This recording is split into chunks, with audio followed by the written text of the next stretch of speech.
Assalamualaikum warahmatullahi wabarakatuh. Selamat pagi. Waalaikumsalam warahmatullahi wabarakatuh. Selamat pagi, Prof. Hari ini waktunya presentasi apa? Ya, kelompok 1. Kelompok 1 sama 2. Iya, Prof. Ya. Saya lupa ketua kelasnya siapa ini ya. Saya, Prof. Kamu ya. Jadi kamu jadi moderator dulu ya. Untuk presentasi kelompok 1. Nanti untuk kelompok 2 yang jadi moderator kamu pilih dari kelompok 1 gitu ya. Baik, Prof. Ya, jadi saya cuma ngikuti, nanti saya komentar di belakang ya. Terus setiap presentasi itu kira-kira 15 menit. Ya, nanti kita tambahi ya, sekitar 15 sampai 20 menit lah. Nanti kita tanya jawabnya sekitar 10 menit ya. Jadi satu kelompok itu 30 menit. Terus nanti lanjut ke kelompok 2 sama 30 menit. Nanti saya kemudian komen ya. Sebelumnya dari masing-masing kelompok materinya supaya di-share ya di WA supaya yang lain tahu ya. Ya, kelompok 1 udah siap. Siapa aja kelompok 1? Nur Sofa, kamu kelompok 1 kan? Enggak, Prof. Saya kelompok 4. Ya sudah berarti kamu moderator ya. Kelompok 1 siapa saja? Kelompok 1 saya Prof. Kristiawan, terus Aida dan Mbak Fatima. Sama ya. Ya gitu. Silakan saya tak dulu. Kita buka share screen-nya. Kemudian nanti kalau ada yang keluar masuk itu bersama saya jadikan co-host. Jadi kalau ada temannya ada yang terpental keluar mau masuk lagi, kamu admit ya. Baik, Prof. Nah,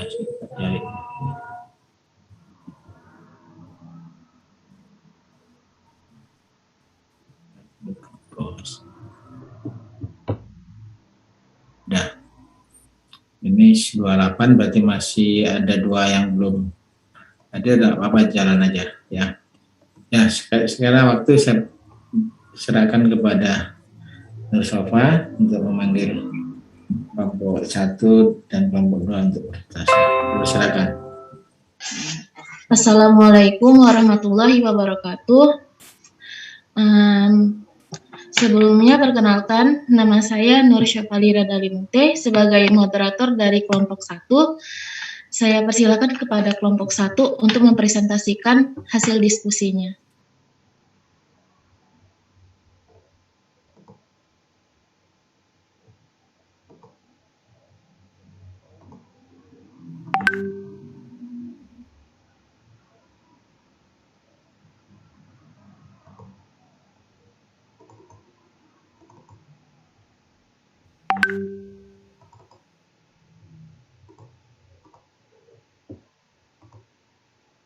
Recording in progress.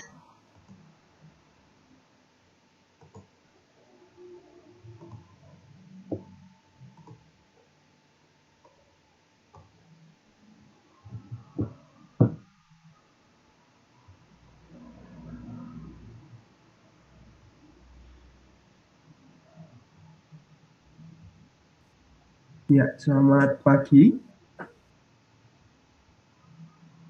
Terima kasih atas kesempatannya. Perkenalkan kami dari kelompok 1. Saya Krisnawan Adi Prasetyo dan rekan saya ada Mbak Fatima dan Mbak Saida Alwi. Di sini kami akan mempresentasikan mengenai desain pabrik kimia dan ekonomi pabrik biodiesel dari kelapa sawit atau CPO. Mungkin untuk materi yang pertama akan disampaikan langsung oleh Mbak Fatima. Untuk Mbak Fatima dipersilakan.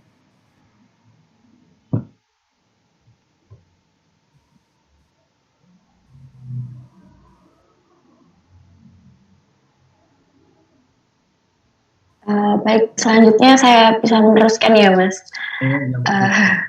Untuk materi pertama yaitu saya akan menjelaskan mengenai slide selanjutnya. Jalannya Mbak.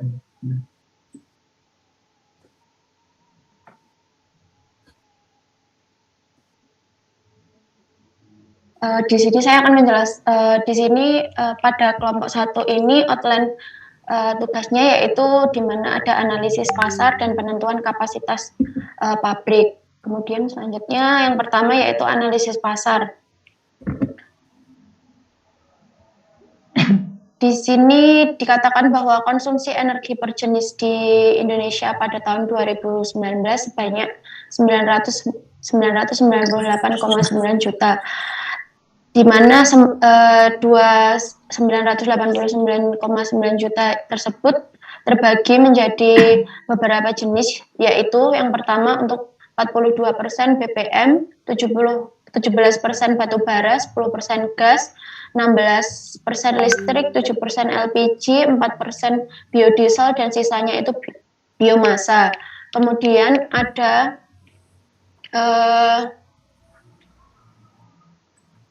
proyeksi kebutuhan untuk diperkirakan bahwa tahun 2050 ada peningkatan konsumsi energi per jenis tersebut sebanyak 2.907,8 juta. Menurut skenario bawah ini diperkirakan kebutuhan energi nasional pada tahun 2019 sampai 2050 itu terus meningkat sesuai dengan pertumbuhan ekonomi, penduduk, harga energi, dan kebijakan pemerintah. Total kebutuhan energi final diproyeksi akan meningkat dengan laju pertumbuhan rata-rata sekitar 3,5% per tahun.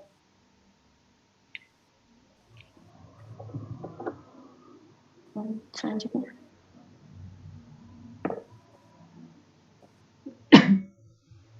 Kemudian yang selanjutnya yaitu kebutuhan minyak bumi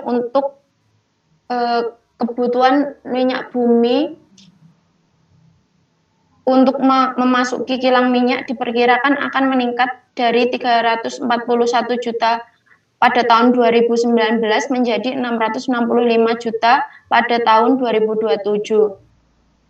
Peningkatan tersebut karena adanya penambahan kapasitas kilang melalui program RDMP atau Refinery Development Master Plan pada 5 kilang minyak yang terdapat di Indonesia, yaitu Pelaju, Dumai, Cilacap, Balongan, dan Balikpapan, serta program GRR atau Grassroots Refinery di Tuban dengan kapasitas 300 MBOPD. Selanjutnya, kebutuhan crude diperkirakan tetap hingga tahun 2050 karena tidak ada penambahan kapasitas kilang.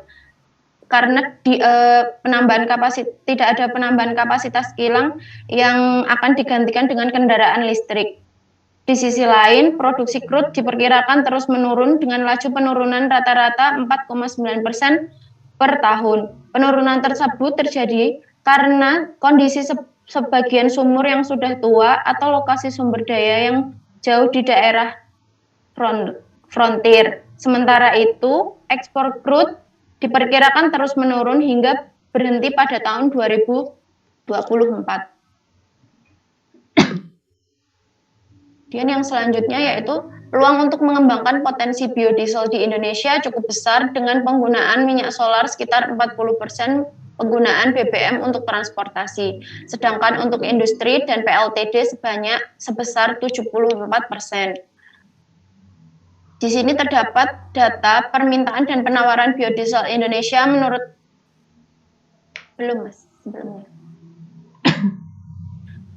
GAPKI tahun 2017, di mana mulai dari 2008 hingga 2017 ada beginning stock, production, import, export, konsumtif, dan ending stock. Kemudian selanjutnya, di sini juga ada kapasitas produksi biodiesel di Indonesia menurut GAPKI tahun 2017 dari tahun 2008 hingga 2017. Pada tahun 2008, Indonesia berhasil memproduksi 630.000 kiloliter biodiesel, sedangkan tingkat konsumsi adalah 23.000 kiloliter. Dan sebagian besar produksi biodiesel Indonesia adalah berorientasi ekspor. Setiap tahun, produksi biodiesel Indonesia memiliki tren pertumbuhan yang positif. Pada tahun 2017, selang satu dekade, produksi biodiesel Indonesia meningkat pesat atau lebih dari 4 kali lipat menjadi 2,6 juta kiloliter. Seiring dengan meningkatnya konsumsi domestik dari 23.000 kiloliter pada tahun 2008 menjadi 2,47 juta ton pada tahun 2017, menunjukkan laju konsumsi meningkat jauh lebih pesat, yakni 23.000 kiloliter pada tahun 2008 menjadi 2,4 juta kiloliter pada tahun 2017. Kemudian, peluang besar biodiesel bukan hanya dari pengganti solar, tapi konsumsi alam Indonesia yang memiliki beraneka ragam tanaman yang dapat dijadikan sumber bahan bakar biodiesel, seperti yang digunakan sekarang yaitu crude palm oil atau CPO. Kemudian selanjutnya akan diteruskan oleh Mbak Fatimah.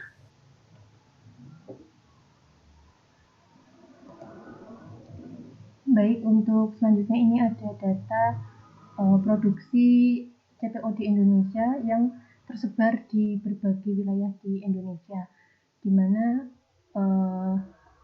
di Provinsi Riau ini menduduki posisi yang pertama, yaitu memberikan kontribusi sebesar 21,47%. Dan ini termasuk yang terbanyak di seluruh Indonesia. Selanjutnya, bisa di next. Selanjutnya ini ada data proyeksi produksi CPO dan pemanfaatannya dari data Kementerian Pertanian dan Kementerian ESDM, di mana produksi CPO mencapai 40,6 juta ton pada tahun 2018.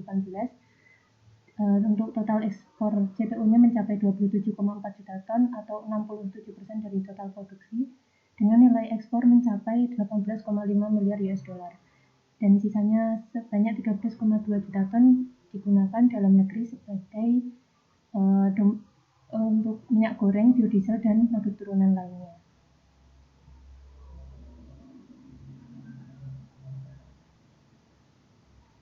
Sehingga dengan peningkatan konsumsi masyarakat terhadap bahan bakar minyak setiap tahunnya, serta ketersediaan bahan baku biodiesel yaitu berupa minyak sawit atau CPO yang melimpah serta harga jualnya cukup murah, terdapat peluang untuk pendirian pabrik biodiesel di Indonesia sebagai energi alternatif untuk pengganti peran BBM. Selanjutnya,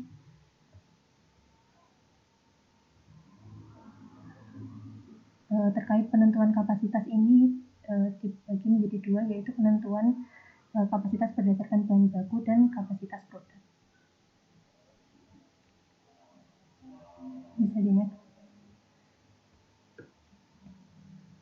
Sejalan dengan peningkatan jumlah penduduk dan perekonomian nasional, kebutuhan akan energi ini juga meningkat, di mana untuk Indonesia ini masih didominasi oleh energi fosil. Tingginya laju konsumsi energi ini mengakibatkan ketimpangan antara laju pengurasan sumber daya fosil, diantaranya ada minyak bumi, gas bumi, serta batu bara, dengan kecepatan menemukan energi terbarukan. Dan saat ini pemerintah masih mengupayakan untuk segera menemukan energi terbarukan, yang salah satunya tadi yaitu biodiesel berbahan baku CPO. Ketersediaan bahan baku ini termasuk hal yang sangat penting untuk pemenuhan produksi biodiesel di Indonesia. Selanjutnya,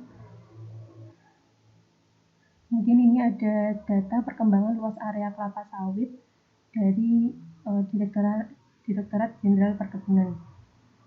Selama kurun waktu 2014 sampai 2018, luas perkebunan sawit ini terus mengalami perluasan setiap tahunnya. Untuk perkebunan rakyat atau PR yang berwarna biru itu, dan perkebunan besar swasta yang PBS atau yang berwarna abu-abu. Untuk masing-masing, untuk perkebunan rakyat ini sebesar 7,35% dan untuk perkebunan besar swasta sebesar 9,35%. Dan untuk tahun 2019 dan 2020, untuk luas area perkebunan rakyat dan perkebunan besar swasta ini meningkat dengan laju pertumbuhan sebanyak 2,3%. Luas area perkebunan sawit ini akan terus meningkat seiring dengan pertumbuhan industri minyak sawit dan peningkatan kebutuhan minyak nabati di dunia.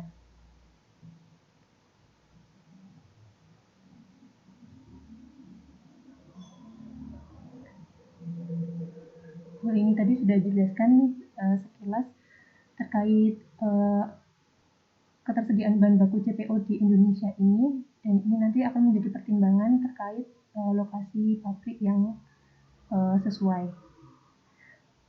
Seperti itu. Selanjutnya, selain itu dari penentuan kapasitas berdasarkan bahan baku juga ada penentuan kapasitas berdasarkan kapasitas produk dari produsen biodiesel di Indonesia yang sudah ada sebelumnya, yang selanjutnya akan dijelaskan oleh Mas Kristiawan. Ya, baik. Untuk berikutnya yaitu penentuan kapasitas. Di sini dari slide 17 menunjukkan bahwa terdapat beberapa perusahaan dengan kapasitas pabriknya masing-masing. Di sini jika dirata-rata dari keseluruhan kapasitas yang ada didapatkan sebesar 13.000 metrik ton per tahun.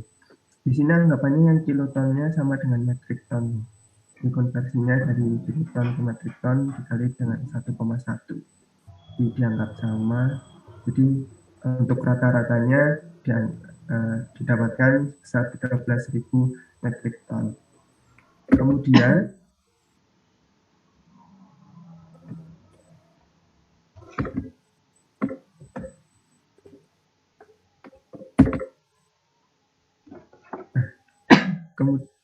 dari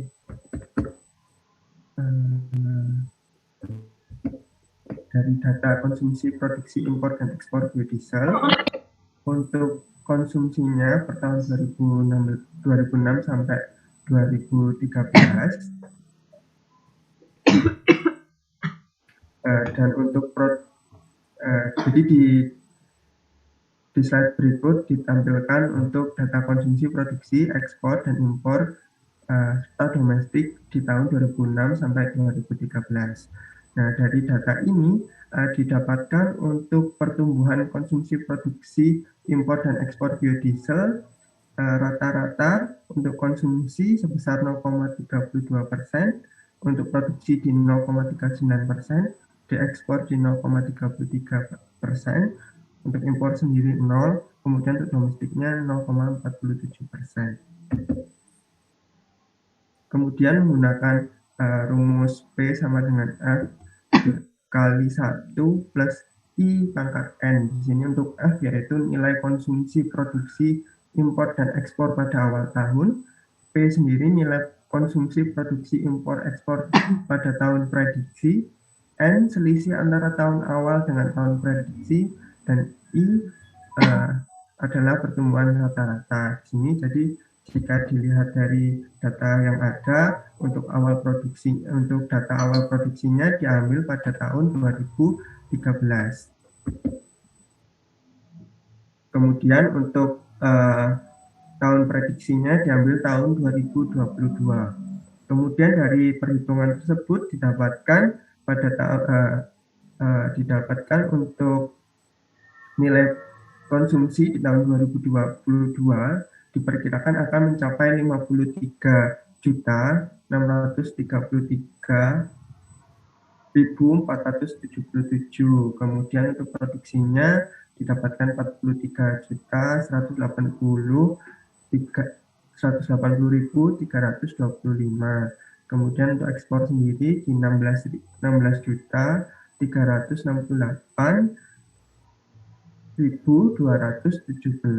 dan untuk domestik sendiri di angka 25.046.781. Kemudian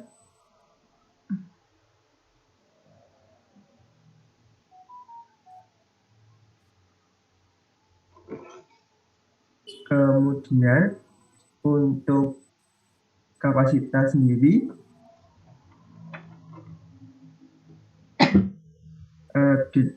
dihitung dengan rumus sama dengan produksi ditambah impor dikurangi konsumsi ditambah ekspor, sehingga untuk kapasitas produksi nasional yang dibutuhkan yaitu sebesar 26.821.369.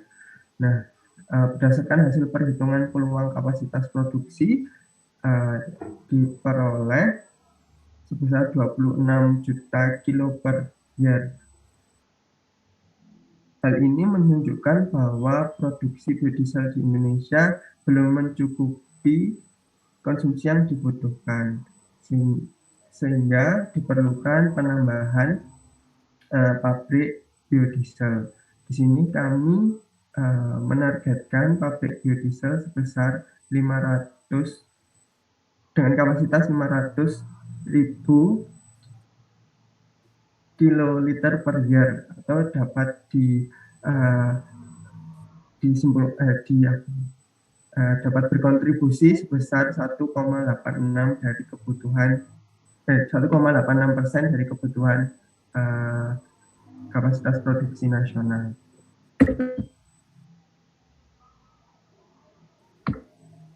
Dapat dianalisa bahwa kemampuan Indonesia dalam memproduksi biodiesel belum seimbang dengan jumlah kebutuhan nasional, sehingga perlu adanya pabrik baru yang mampu memenuhi kebutuhan biodiesel.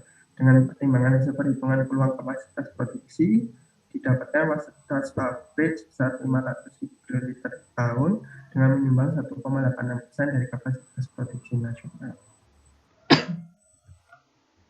Nah, penentuan kapasitas pabrik ini sendiri juga mengacu pada cadangan bahan baku serta lokasi pabrik dan juga produksi biodiesel kompetitor yang ada. Mungkin demikian presentasi dari kelompok kami. Terima kasih atas perhatiannya. Mungkin ada pertanyaan dari teman-teman ataupun dari yang lain.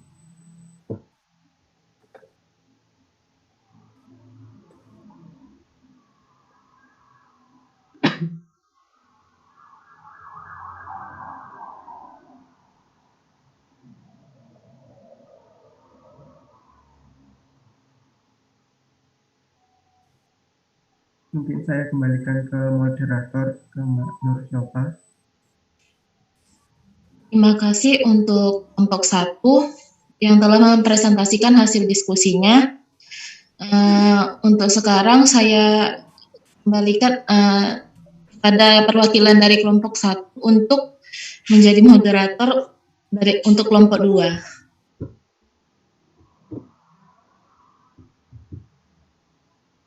Baik, saya akan mewakili kelompok 1 untuk menjadi moderator kelompok 2. Untuk Mas Kristiawan bisa stop share.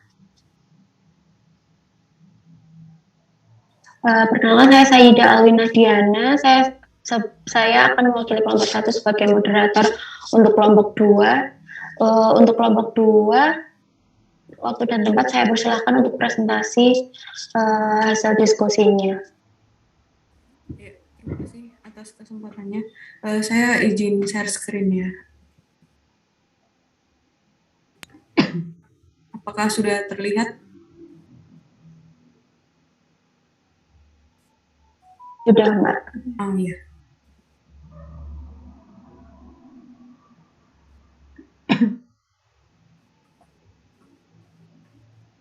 Selamat pagi teman-teman semuanya. Saya Dwi Skip dari kelompok 2 akan menjelaskan tentang pradesain pabrik biodiesel dari CPO. Dengan kelompok saya ada Anggun dan Ihsan.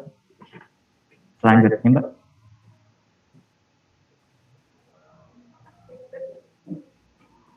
Di sini kami akan menjelaskan pemilihan dan seleksi proses. Yang pertama, saya akan menjelaskan tentang proses pembuatan biodiesel. Pada pembuatan biodiesel, komposisi utama yang terdapat yaitu FAME atau fatty acid methyl ester. Untuk pada tahap awal, crude palm oil atau CPO dilakukan proses refinery atau pemurnian, di mana proses pemurnian ini berfungsi untuk menurunkan FFA, derajat warna, moisture content, dan menghilangkan bau serta mereduksi senyawa logam. Untuk tahapannya sendiri ada degamming,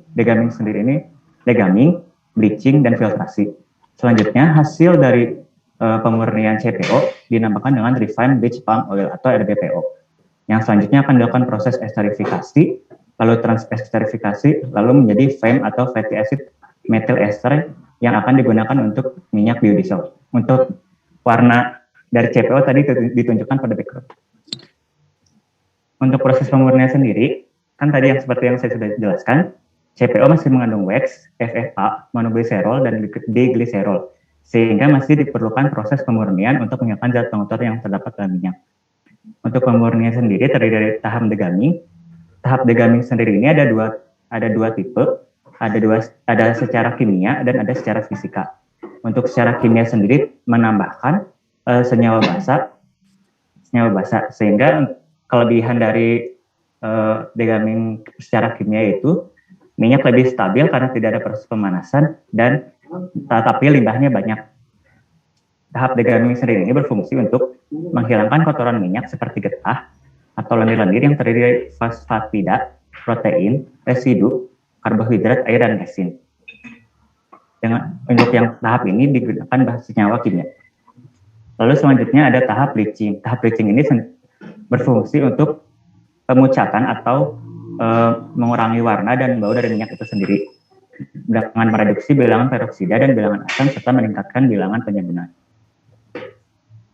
Untuk proses pembuatan biodieselnya sendiri, setelah dari refinery CPO dilakukan proses esterifikasi.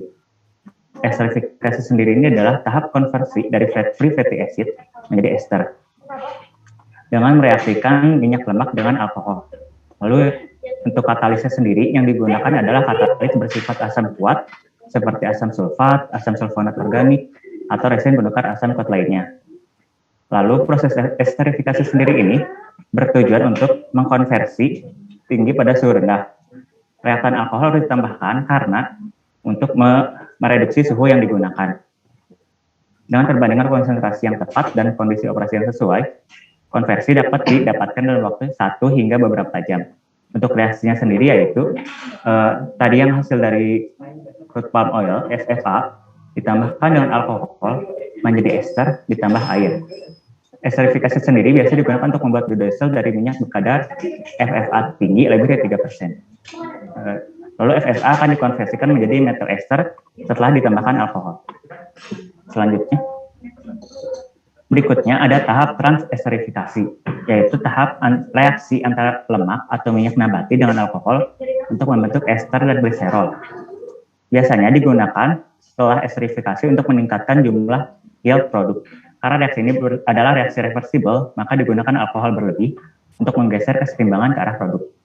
Untuk reaksinya sendiri terdapat pada slide berikut. Reaksi ester dan gliserol ditambahkan dengan metanol, ditambahkan dengan katalis, salah satunya itu katalis basa, menjadi methyl ester. Selanjutnya,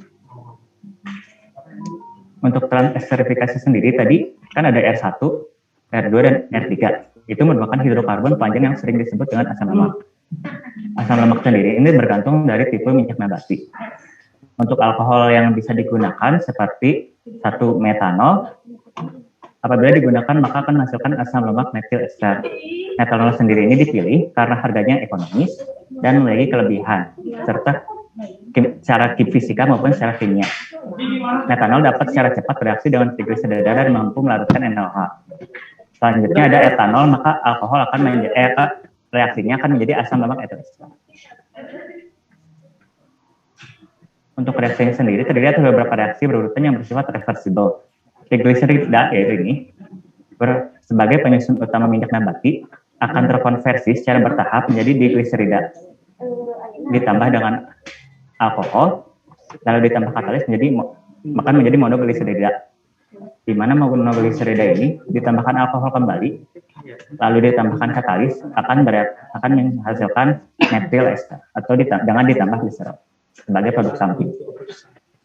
Berikutnya akan dijelaskan oleh Mbak Anggun. Untuk Mbak Anggun silakan. Ya, baik, saya akan melanjutkan presentasinya, yaitu dari proses esterifikasi ini terdapat beberapa katalis, yaitu katalis asam, katalis basa, dan katalis enzim.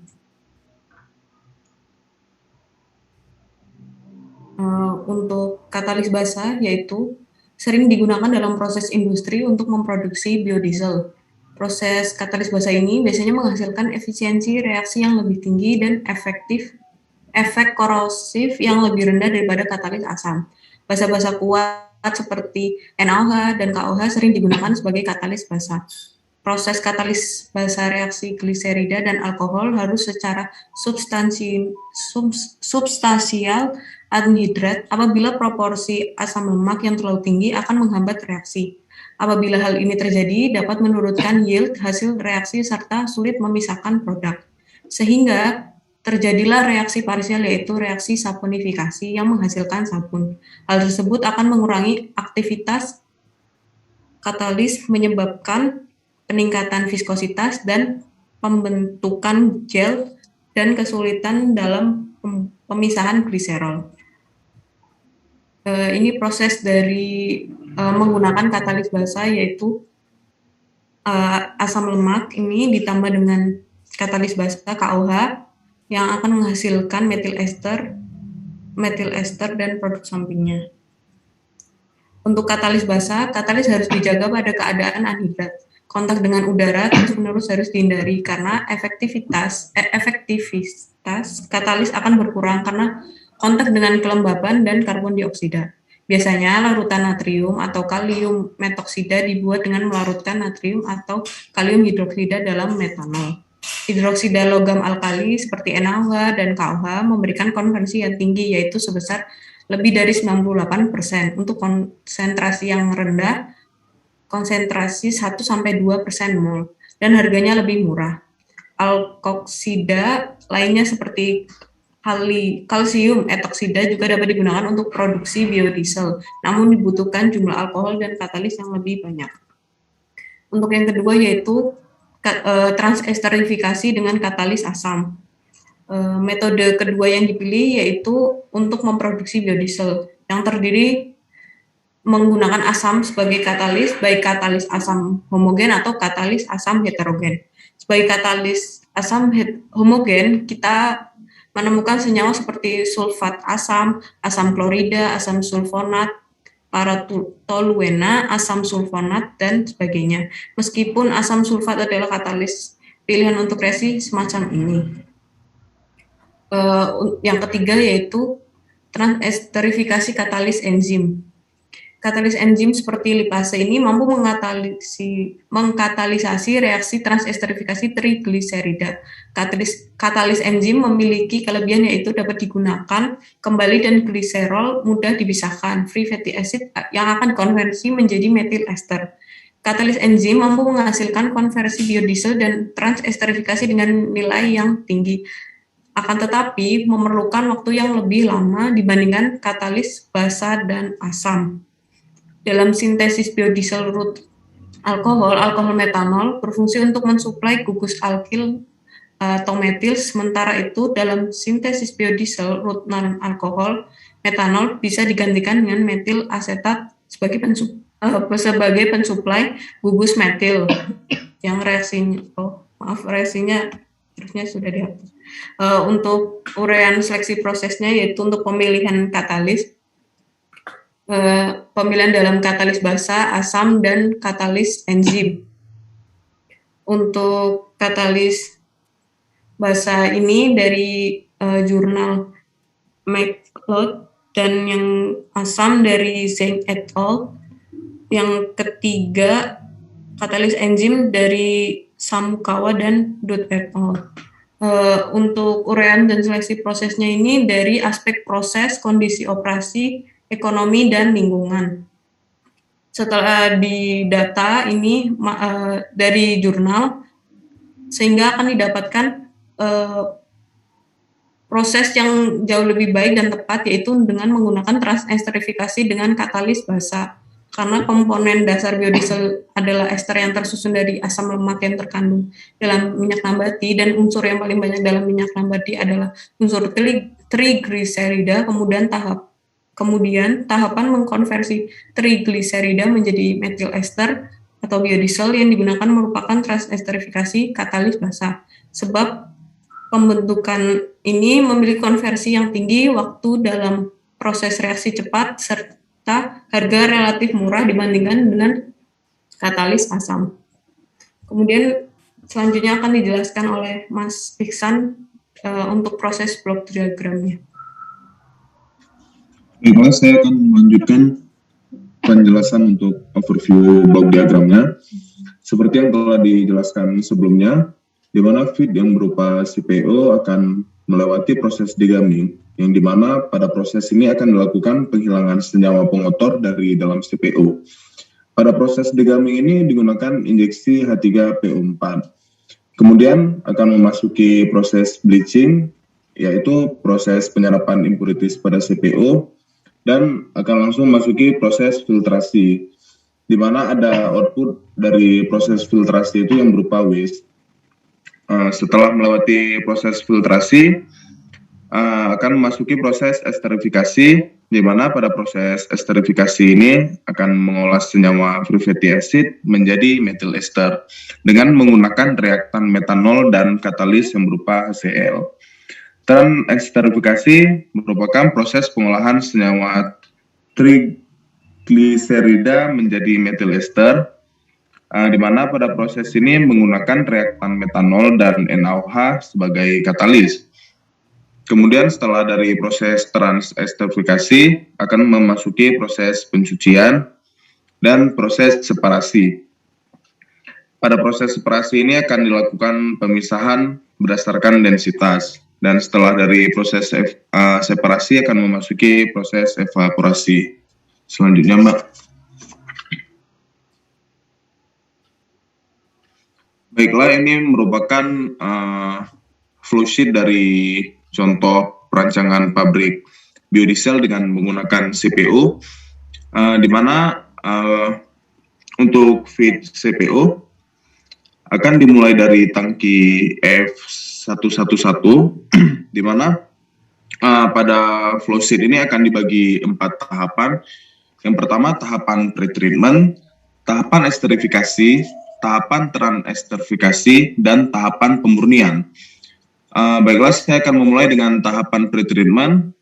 Pada proses tahapan pretreatment ini akan terjadi 3 tahapan, yaitu akan terjadi proses degamming, proses bleaching, dan proses filtrasi. Di mana inlet pada tangki F111 dipompa menggunakan pompa L112 menuju heater E113. Heater E113 digunakan untuk memanaskan CPO dari suhu 30 derajat menjadi suhu 60 derajat.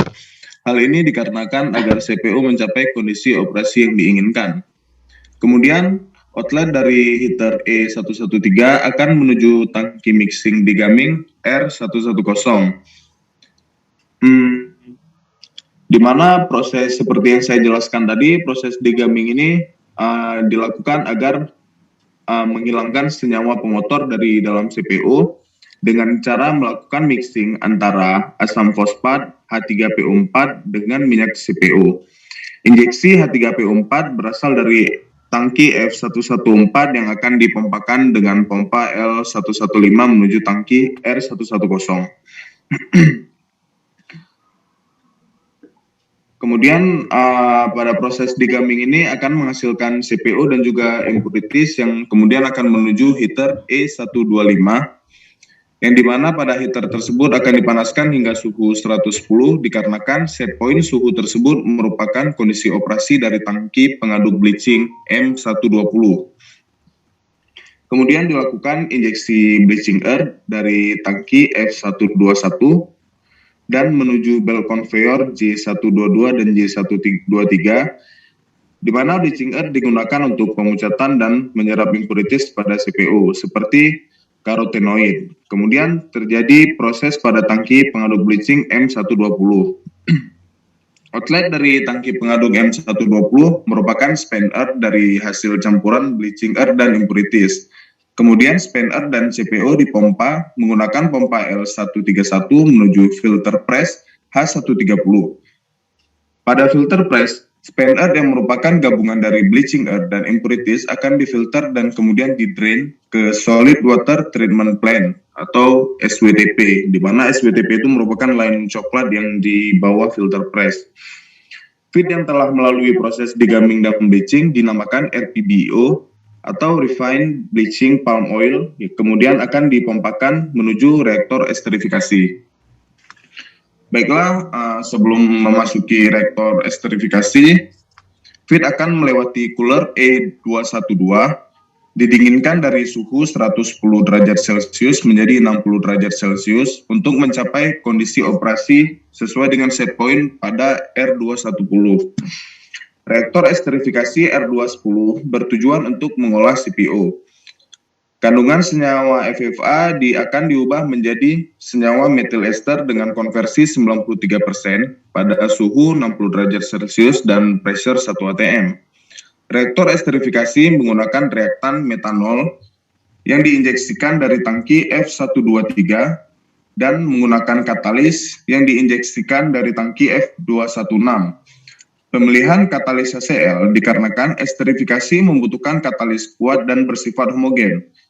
Dan HCl memiliki spesifik gravity, viscosity, flash point, dan pour point yang memenuhi spesifikasi. Pemilihan HCl juga dikarenakan nilai viskositasnya rendah, sehingga memudahkan untuk dilakukan pengaliran. Dan dengan menggunakan viskositas rendah akan meringankan daya pompa. Hasil dari esterifikasi R210 menghasilkan senyawa metil ester dan juga air. Kandungan CPO yang masih tersisa akan menuju reaktor esterifikasi R310. CPO dan juga metil ester merupakan feed reaktor pada proses transesterifikasi.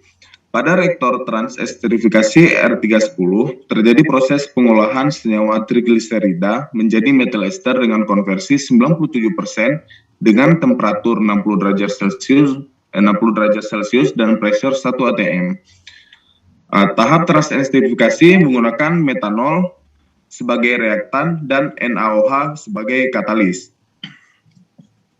Kemudian biodiesel atau fatty acid methyl ester yang dihasilkan akan dipompa menuju washing tower D410, di mana pada washing tower ini merupakan proses pencucian menggunakan air untuk pemisahan di decanter nanti.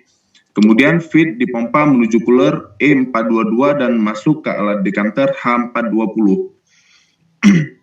Pada decanter ini akan terjadi pemisahan berdasarkan perbedaan densitas. Terdapat dua output dari decanter, yaitu aliran 39 yang akan diolah menjadi biodiesel dan aliran 38 akan menuju tangki penampung gliserol F450. Outlet dari decanter dipompa menuju evaporator V430, di mana pada proses evaporator yaitu akan terjadi proses penguapan kandungan air yang tersisa untuk menambah yield biodiesel agar lebih murni. Set point evaporator yaitu suhu pada 100 derajat Celcius dan pressure 1 atm.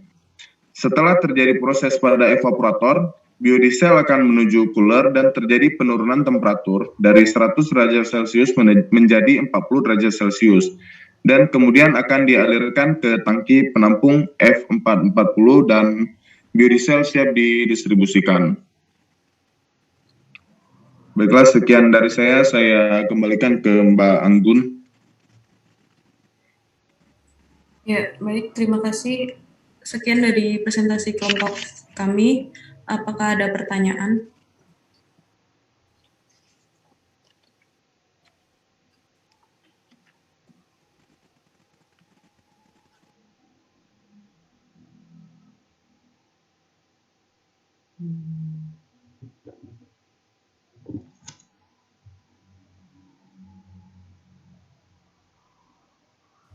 Sepertinya belum ada. Saya kembalikan ke moderator Saida Alwi. Iya, baik. Terima kasih untuk kelompok 2. Mungkin nanti pertanyaannya setelah Pak Prof. Mahfud aja. Kemudian selanjutnya untuk waktu dan tempat saya berikan kepada Prof. Mahfud untuk menanggapi hasil presentasi dari kelompok 1 dan kelompok 2. Tidak gitu. Sekarang kamu tunjuk aja. Minimal 3 kelompok ditanya. Misalkan ini kelompok 2 kan, ini kelompok 3, 4, 5, minimal 3 kelompok itu suruh tanya. Bertanya, oke. Nah, baik. Nggak ada yang mau tanya, tunjuk. Oh iya, baik Pak. Untuk itu, untuk perwakilan dari kelompok 3, 4, dan 5 dimohon untuk memberikan pertanyaan untuk ditanyakan kepada kelompok 1 dan 2.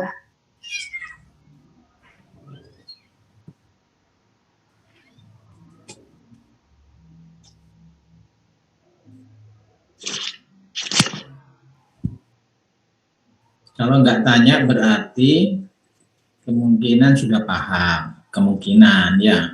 Kemungkinan juga nggak paham. Nggak ada yang mau ditanyakan. Namun karena mungkin nggak ngikuti, makanya ditunjuk aja. Jadi biar ngikuti. Oke, baik. Ya. Tunjuk dulu, kelompok 3 dulu misalkan. Iya, untuk kelompok 3 anggotanya siapa saja? Saya.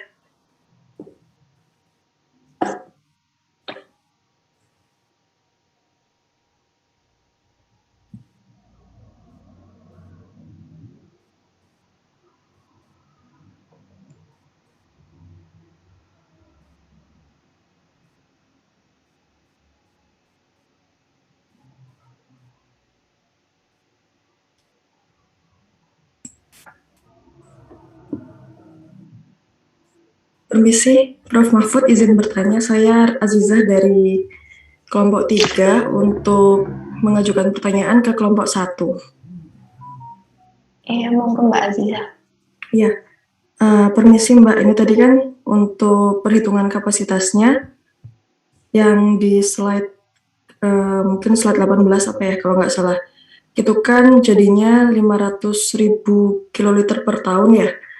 Nah, di situ kan juga ada untuk proyeksi yang 2%. Nah, kenapa nggak langsung pakai yang itu aja, Mbak? Kenapa kok mengambil yang 1,8%-nya? Mungkin ada pertimbangan yang digunakan sehingga akhirnya mengambil data yang itu, mengambil nilai kapasitas yang itu. Terima kasih Mbak Saida, Mbak Fatima, dan Mas Kristiawan.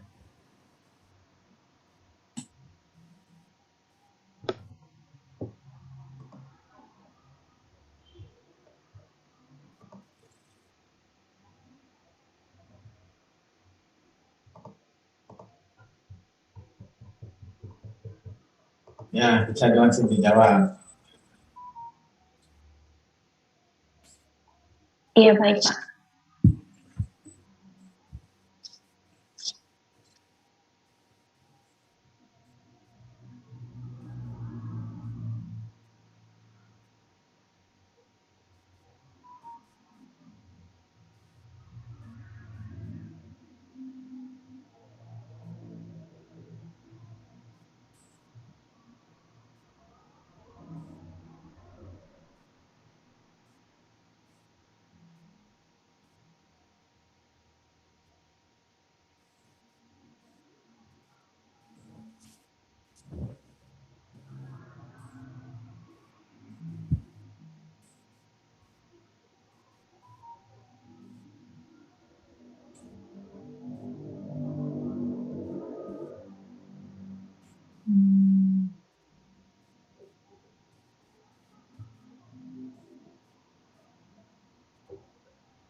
Mas Kristiawan mungkin bisa share screen-nya, Mas.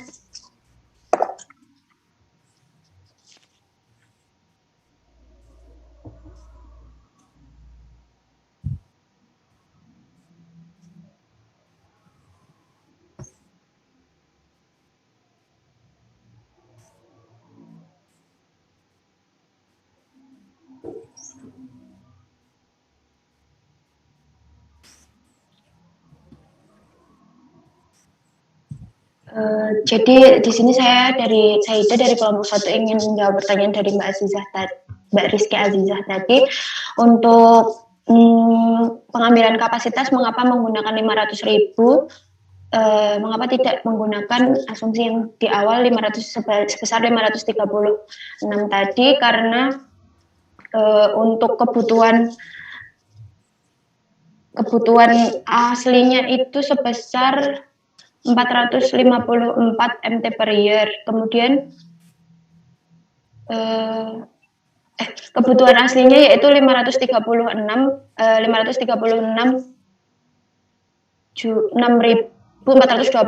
ini, kemudian dibulatkan ke 500 untuk kapasitas pemenuhan dari kebutuhan nasional tersebut, Mbak. Jadi mungkin dapat untuk pembulatan saja. Jadi yang sebelumnya kan hanya 536.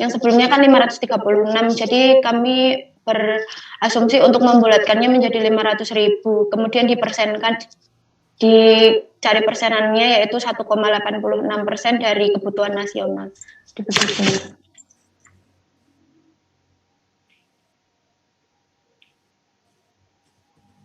Ya, baik. Cukup Mbak Saida, terima kasih banyak atas jawabannya. Iya, sama-sama Mbak Azizah. Apa ada pertanyaan lagi untuk kelompok 3 atau kelompok 4 dan kelompok 5 ingin bertanya?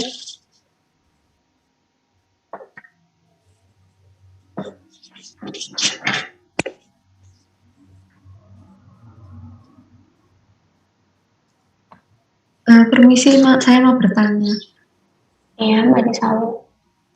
Ya, kalau untuk pabrik yang belum ada di Indonesia, apakah perhitungannya sama seperti itu atau bagaimana, Mbak? Makasih. Apa? Bagaimana maksudnya? Kalau sebelumnya di Indonesia belum ada yang produksi, itu perhitungannya apakah sama atau bagaimana ya, Mbak?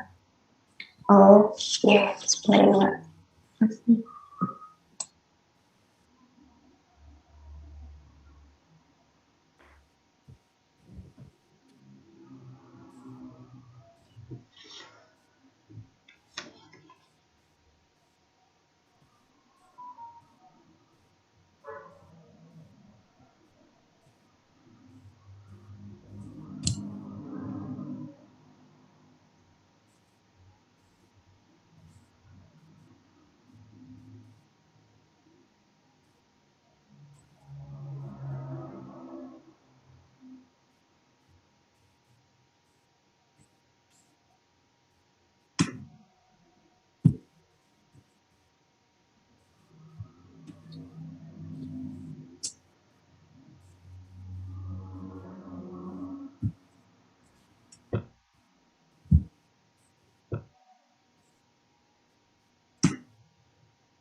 Ya, baik. Mungkin saya akan menjawab pertanyaan dari Mbak Nisaul mengenai jika tidak ada pabrik yang memproduksi sebelumnya, itu apakah perhitungannya akan sama atau tidak. Nah, saya share screen dulu.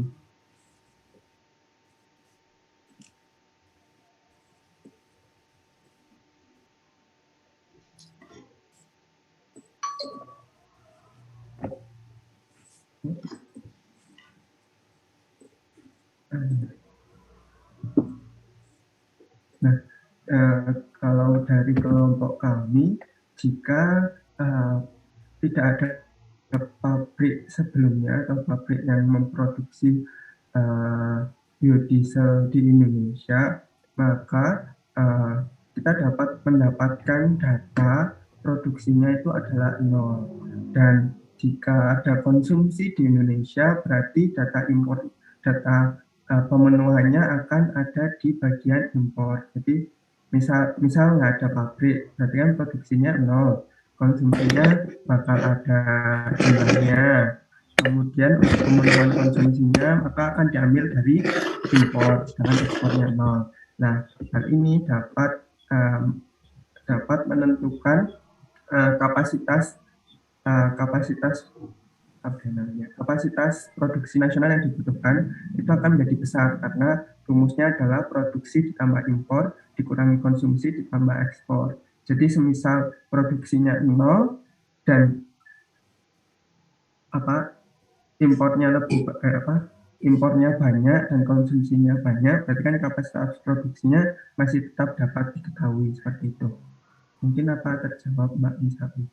Mungkin apa ada tambahan lagi dari Mbak Frida dan Mbak Fatima?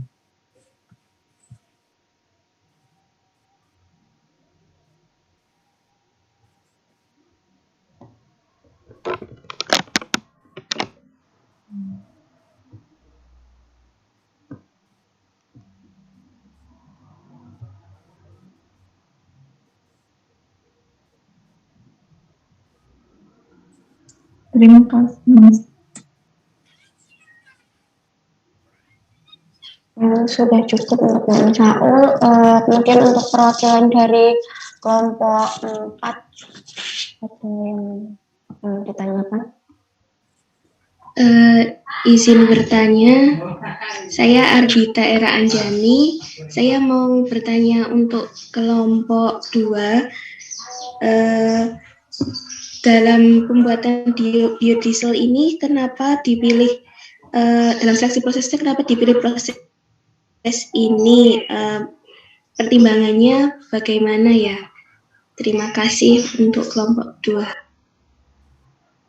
Baik, terima kasih Mbak Ardita. Monggo untuk perwakilan dari kelompok 2 untuk menjawab.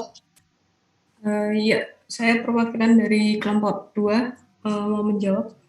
Kenapa dipilih proses ini?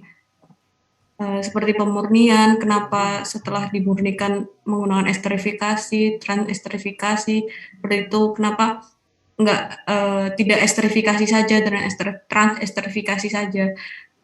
Kalau pemurnian ini dipilih karena CPO ini masih banyak kotoran-kotorannya sehingga harus dimurnikan terlebih dahulu. Setelah itu, kenapa memilih esterifikasi? Karena CPO tadi kan mengandung FFA dan trigliserida. Esterifikasi ini prosesnya untuk mengubah FFA menjadi metal ester. Nah, yang trigliseridanya itu diolah atau diproses di transesterifikasi, yaitu trigliserida menjadi metil esternya ini. Nah, di dalam presentasi diskusi kelompok kami, pemilihan prosesnya itu pada pemilihan katalisnya di proses transesterifikasi, karena pertimbangan di ini katalis basa, apa menggunakan katalis asam atau menggunakan katalis enzim. Didata terlebih dahulu mana yang terbaik. Misalnya kalau katalis basa ini konversi biodieselnya kan lebih dari 90. Nah, asam sama-sama di atas 90% juga, tapi enzim lebih bagus. Namun waktunya katalis basa ini jauh lebih singkat dibandingkan dengan yang lain. Untuk temperaturnya juga lebih 50 ini lebih sedikit dibandingkan asam. Pertimbangan lainnya itu bisa menggunakan aplikasi Expert Choice ini dan akan didapatkan proses yang terbaik yaitu di transesterifikasi katalis basa. Seperti itu. Apakah ada tanggapan? Sudah cukup. Terima kasih Mbak Agung. Iya, terima kasih. Terima kasih pertanyaannya untuk Mbak Adita dan tanggapannya dari Mbak Anggun. Kemudian selanjutnya adakah pertanyaan lagi yang dapat ditanyakan untuk kelompok 1 atau kelompok 2?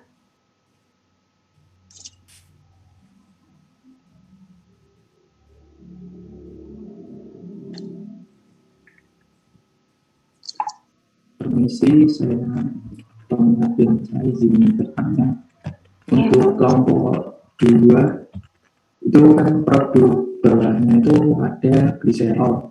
Nah, apakah gliserolnya tersebut sudah sampai di situ? Apakah ada proses selanjutnya? Apakah di treatment atau kan gimana? Atau mungkin juga jadi produk juga selain biodiesel di situ? Terima kasih.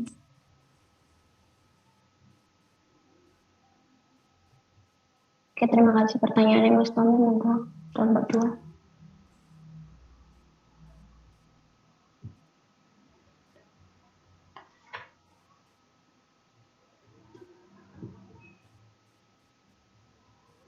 Baik, sebentar, minta waktunya sebentar ya.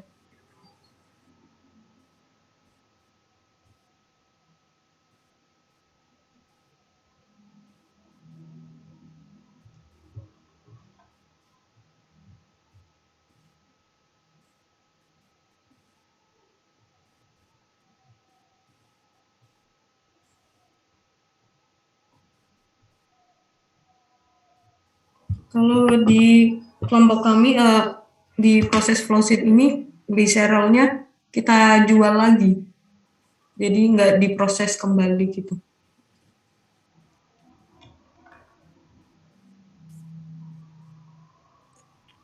Berarti kalau dijual itu ada standarnya berapa persen kandungan gliserolnya atau berapa persen kandungan airnya seperti itu, apakah begitu, Mbak? Iya. Ada Mas Tommy. Tapi untuk kelompok kami karena kami fokus ke biodiesel, jadi nggak begitu dibahas.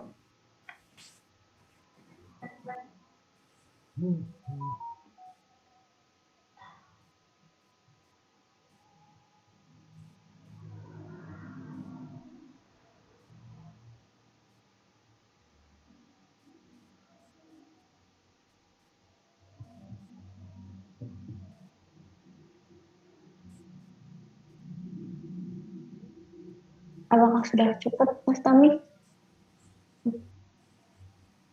Ya, mungkin sudah cukup. Oh, baik, terima kasih. Selanjutnya, apakah ada pertanyaan lagi untuk kelompok 1 dan kelompok 2 dari teman-teman?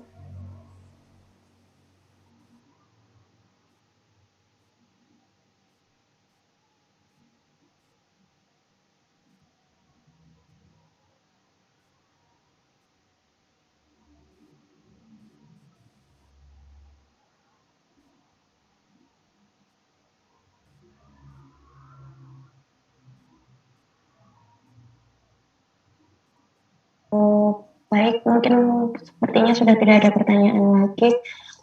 Untuk itu saya berikan kepada Prof. Mahmud untuk menanggapi. Ya, Prof. Ya. Yang pertama untuk kelompok 1.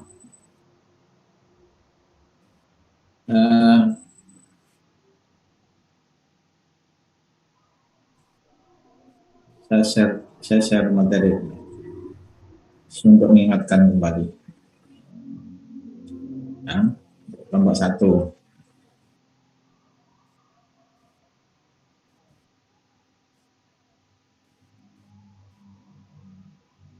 Nah, jadi penentuan kapasitas pabrik itu didasarkan pada ya, kajian potensi pasar, data ekspor impor.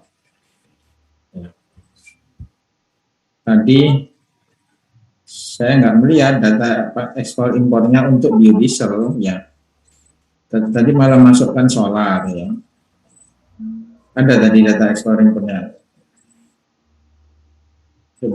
Berapa produksi Indonesia, berapa konsumsinya, berapa impor ekspornya ada.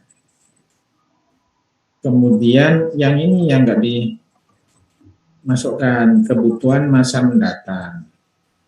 Kebutuhan masa mendatang itu kebijakan pemerintah, jadi harus cari data ini apa roadmap-nya pemerintah dalam mewajibkan minyak solar jadi biodiesel, ya biosolar. Jadi minyak solar yang biasa jadi biosolar. Jadi di situ harus ditelusuri kebutuhan solar per tahun itu berapa, ya. Dari tahun ke tahun berapa. Nanti pada 2022 itu berapa kebutuhan solar. Nah, dari kebutuhan solar itu berapa persen biodieselnya? Karena awalnya kan 10%. Nanti tahun saat ini sudah naik 15%. Nanti tahun 2025 itu jadi 20% atau 25%, 20%. Jadi dari situ sudah kelihatan konsumsi, ya bakal konsumsi dari biodiesel, ya. Tadi tidak ada ini, tidak ada data kebijakan pemerintah itu tentang rencana pemerintah mewajibkan solar, persentase biodiesel di dalam solar. Ya. Nah, kelompok 1 Setiawan siapa? Setiawan sama Saidia Aldi, ya. Iya, Pak. Ya. Ya, nanti datanya dilengkapi ini. Itu masih salah cara ngitung kapasitas itu. Ya, jadi salah data. Yang kedua, salah mengambil kesimpulan. Jadi 500 itu gimana gitu. Jadi harus dilihat kapasitas pabrik rata-rata. Ya, produksi yang saya berikan itu belum tentu satu pabrik. Jadi misalkan Wilmar, ya. Wilmar itu kan 1.300.000 kiloliter, ya. Itu belum tentu satu pabrik itu. Itu mungkin pabriknya ada 3 atau ada 5 gitu, ya. Jadi harus ditelusuri kapasitas pabrik terbesar di Indonesia itu berapa, ya.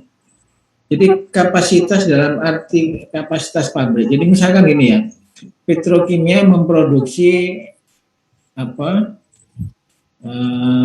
NPK misalkan 500.000 ton, ya, itu tidak satu pabrik gitu loh. Di petrokimia itu ada 4 atau 5 pabrik di situ. Berarti kapasitas pabriknya kalau tadi 500, tapi ada 5 pabrik, berarti kapasitas pabriknya cuma 100 gitu. Jadi yang kamu rencanakan di sini itu pabrik, bukan perusahaan, bukan kapasitas perusahaan, kapasitas pabrik. Real pabrik itu berapa gitu, ya. 500 berapa tadi 500.000 ton termasuk pabriknya besar sekali itu belum ada di Indonesia pabrik sebesar itu, ya. Pabrik di Indonesia itu terakhir kemarin itu yang Wilmar di Sumatera itu apa ini 1.000 ton.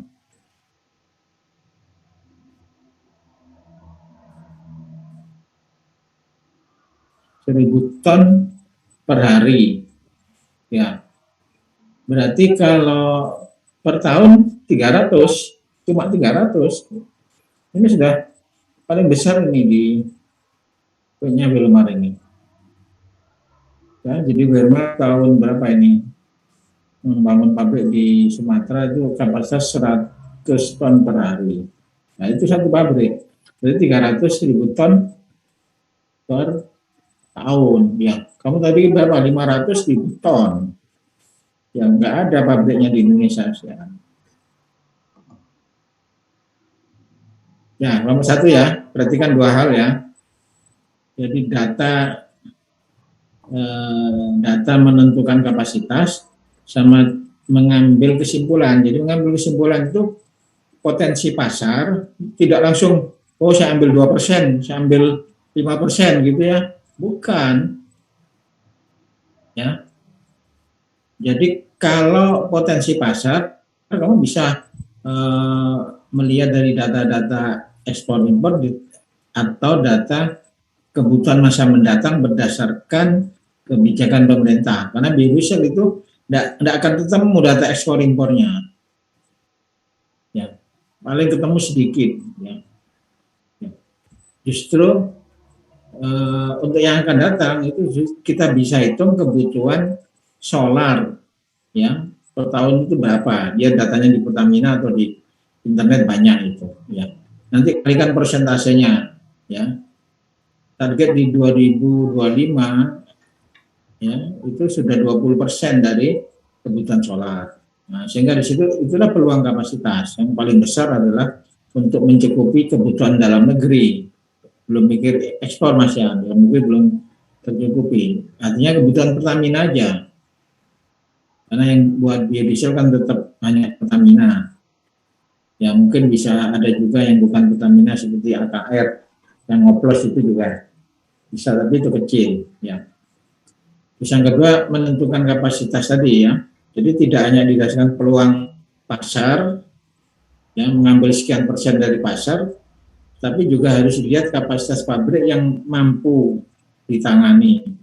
Ya. Kalau terlalu besar nanti tidak punya pengalaman, ya, nggak pengalaman juga nggak punya nilai ekonomis, menguntungkan apa enggak. Kalau yang sudah terpasang, nah itu menguntungkan. Ya, itu kelompok 1 ya. Ya baik Mas, terima kasih. Sekarang kelompok 2. Kelompok 2, ini saya share screen lagi. Tugas kemarin tidak sesuai dengan tugas. Nah, ada yang kurang. Coba rinciannya ya. Nah, ini saya kemarin memang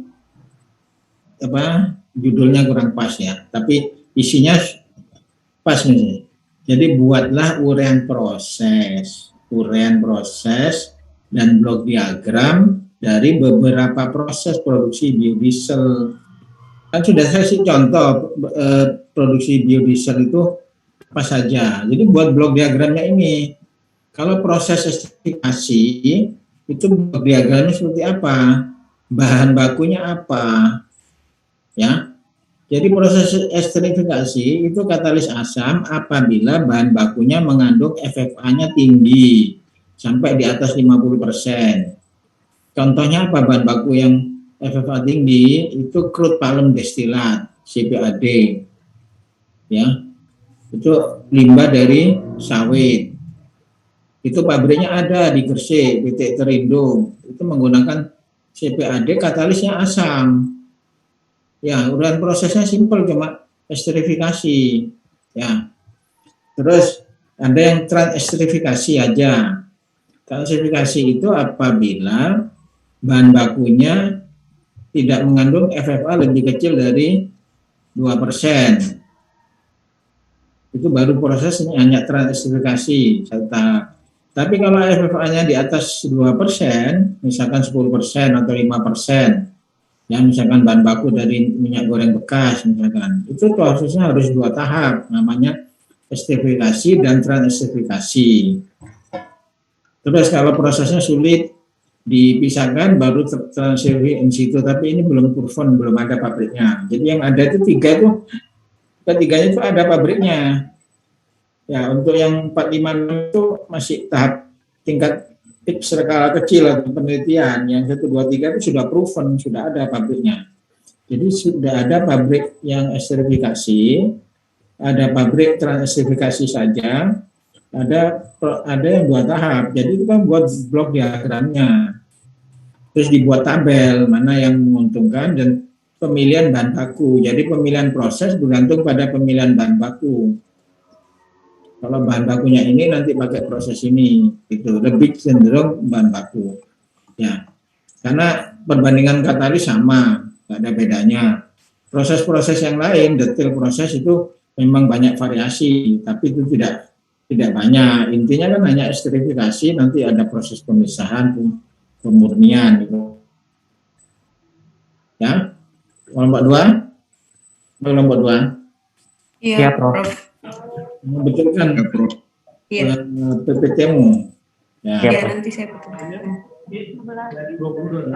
Diagram baru dipilih. Nah, milihnya itu bergantung bahan bakumu apa. Ya, nanti akan terkait dengan bahan baku yang dipilih itu. Nanti kelompok berikutnya harus di mana pabriknya.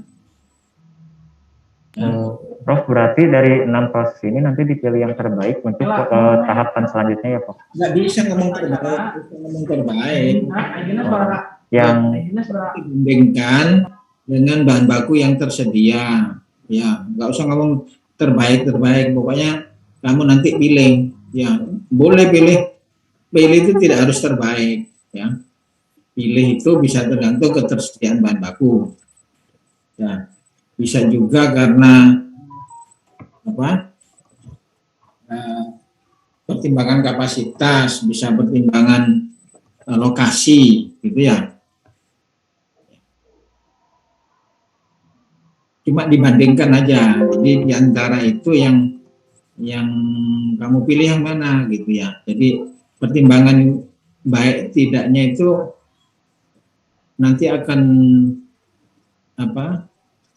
ya relatif lah istilahnya. Tapi ada metodenya gitu.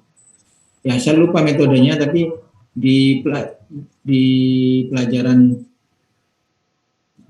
di analisa sintesa proses itu kan diajari.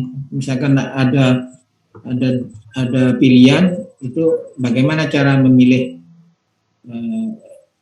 pertimbangan gitu ya. Ada semacam tool atau metodenya gitu ya. Nah, itu intinya ya.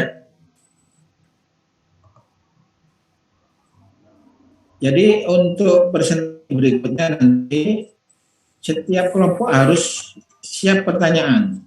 Ya, kalau nggak siap pertanyaan berarti tidak mengikuti presentasinya. Ya, mungkin tidur gitu, nggak ikut kuliah itu. Ya, jadi nanti kalau nggak tanya saya tunjuk nanti. Ya, jadi alokasi presentasi 20 menit, pertanyaan 10 menit harus dipenuhi, minimal 3 kelompok ada perwakilannya. Ya, tapi kalau ada yang tanya, jadi tanda tanya, nggak tanya itu karena ngerti apa enggak gitu. Ya. Sekarang saya tanya, sudah paham apa enggak? Pertama analisa pasar tadi, yang kedua di pemilihan proses. Mungkin ada pertanyaan. Saya Prof ingin bertanya. Siapa ini? Ada. Ya, ada gimana? Apabila ketika analisa pasar dan menghitung kapasitas ini ada data-data yang tidak ditemukan gitu, untuk mengakalinya bagaimana ya, Prof? Data apa misalkan? Data apa? Data ekspor misalkan? Misal ya data ekspor. Apa diabaikan? Diabaikan. Jadi yang penting konsumsi produksi. Ya, kalau nggak ada, nggak mungkin, mesti ada produksi konsumsi. Ya, kalau data ekspor impor itu memang nggak akurat. Ya. Itu untuk selanjutnya ini, Prof. Kebetulan yang di pabrik yang saya ambil itu di BPS itu untuk kebutuhannya itu tidak tersedia. Dan kemudian kebutuhan tidak tersedia diprediksi. Sekarang misalkan pabrik apa? Sodium nitrat. Nah, sodium nitrat itu kebutuhannya untuk apa saja? Nah, itu pabrik mana yang mengkonsumsi sodium nitrat? Nah, diprediksi. Jadi kalau nggak ada data BPS, diprediksi dari data pemakainya. Oh, baik, Prof. Terima kasih. Ya. Ada lagi? Saya izin bertanya, Prof. Ya. Untuk yang tadi itu kan harus mempertimbangkan sama yang peraturan pemerintah itu, Prof. Kemarin kami sudah coba mencari yang untuk kebijakan pemerintah. Kebijakan pemerintah itu punya, ada itu tahun 2006, sejak 2006 sudah ada, terus diperbarui terus tahun-tahun berikutnya ada gitu ya. Jadi ada planning pemerintah itu mulai tahun 2006 sampai tahun 2025 itu menaikkan porsi persentase biodiesel di biosolar. Ya. Jadi misalkan kebutuhan solar 1000 kiloliter per hari.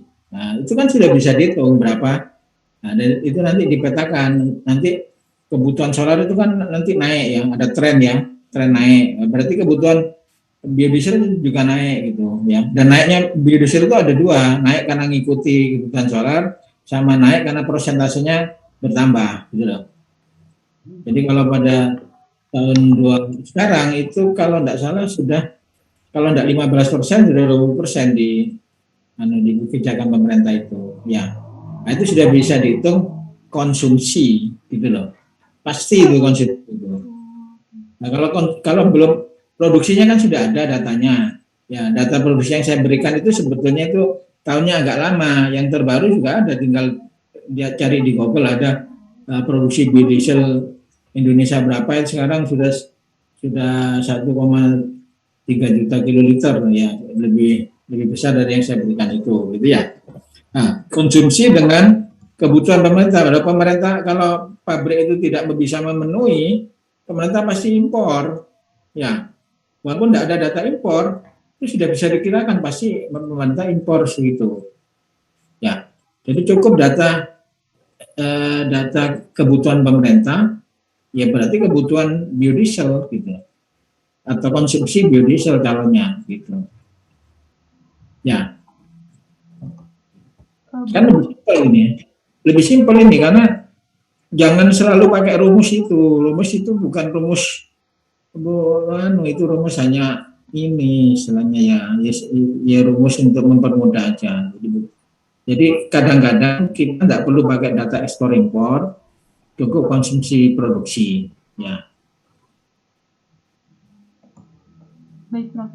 Lalu terkait untuk data kebutuhan dalam negeri atau domestik itu apakah juga harus dipertimbangkan masuk ke ini, Prof, untuk kapasitas, Prof? Itu kan baru peluang ya, sebentar ya, itu kan baru peluang ya, peluang kapasitas. Iya, Prof. Kapasitasnya kamu boleh pilih sembarang, jadi nggak harus ini. Jadi kalau misalkan peluangnya ada 1 juta misalkan ya, kamu kan bisa bikin pabrik kapasitas pokoknya di bawah 1 juta gitu ya. Tetapi di bawah 1 juta itu lihat pabrik existing di Indonesia itu berapa gitu loh. Ya, jangan ngambil yang paling besar. Ngapain ngambil yang besar ya? Ya di Gresik itu ada kapasitas pabriknya bukan cuma ya 60. Itu pabrik biodiesel pertama kalau tidak salah itu 60.000 ya, 60.000 ton per tahun gitu ya.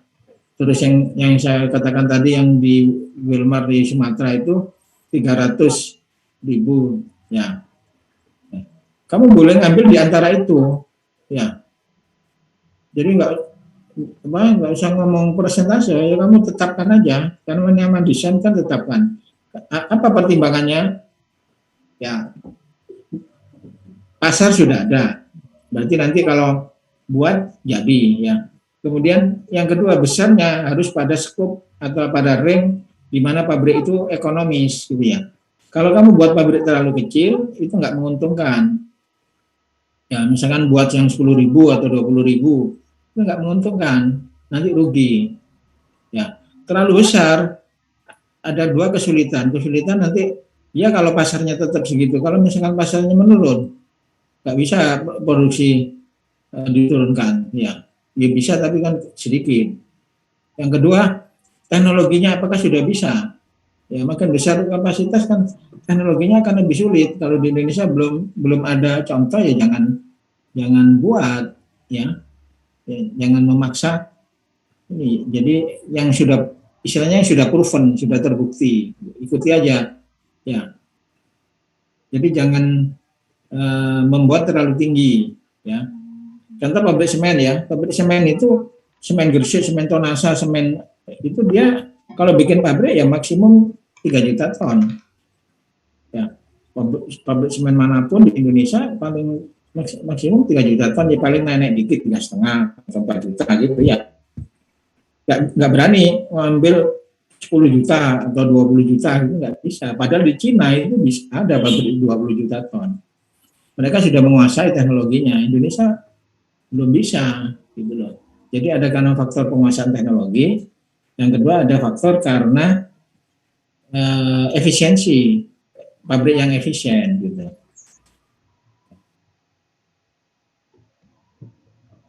Kan pernah saya ceritain ada pabrik gula yang buat terlalu kecil di Malang, ya Igomas itu, ya akhirnya bangkrut.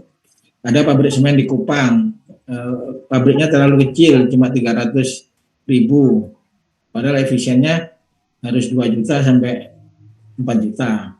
Ya tutup pabriknya, bangkrut. Ya, karena tidak mengikuti kaidah-kaidah ekonomi atau kaidah-kaidah pabrik yang efisien untuk dibuat. Ya. Ya, jadi dari dua presentasi ini, karena ini presentasi pertama ya kita kasih aplaus ya, bagaimanapun juga dia sudah berusaha, tapi nanti ini presentasinya PowerPoint-nya diperbaiki lagi sebelum dikumpulkan ya. Baik, Prof. Minggu depan yang kelompok 3 dan 4 ya. Kelompok 3 dan 4 sudah punya bayangan nggak? Kelompok 3, pemilihan lokasi, gimana caranya memilih lokasi? Pertama, merujuk pada pemilihan bahan baku ya. Bahan bakunya apakah kelapa sawit, apa limbah kelapa sawit, apa minyak goreng bekas, atau yang lain misalkan ya. Merujuk dari situ pertimbangannya pertama. Yang kedua, merujuk pada faktor-faktor untuk lokasi pabrik, ketersediaan air, ketersediaan pelabuhan, ketersediaan jalan, yang ketersediaan tenaga kerja. Nah, itu faktor-faktornya ya. Terus di dalam milih itu tentukan beberapa lokasi, jangan satu, minimal 3. Ya. Misalkan lokasinya di Sumatera, ya, satu di Kalimantan, satu di Jawa misalkan gitu ya. Nah, itu nanti dikasih kalau di sini bahan bakunya ini, kalau ini pokoknya jangan langsung nunjuk satu lokasi, tapi harus ada pertimbangan minimal 3 ya, kalau bisa 5 lokasi gitu ya. Nanti baru ditetapkan ini yang paling baik ya, dengan berbagai pertimbangan tadi ya. Ya, kelompok 3 ya, udah paham ya. Baik, Prof. Mahfud, terima kasih. Ya sudah kalau gitu untuk ini saya akhiri sampai di sini. Selamat. Prof. Ya, ada lagi? Izin bertanya, Prof. Tadi untuk pengambilan data seumpama dari BPS itu biasanya rentangnya berapa ya, Prof? Apakah ada ketentuannya? Pengambilan data apa maksudnya? Contohnya seperti data ekspor impornya itu kan biasanya ada tahun-tahunnya, Prof. Itu biasanya 5 tahun terakhir. Oh, 5 tahun terakhir. Ya. Baik, Prof. Terima kasih, Prof. Ya, saya akhiri Selamat pagi. Assalamualaikum warahmatullahi wabarakatuh. Waalaikumsalam warahmatullahi wabarakatuh. Terima kasih, Prof. Terima kasih.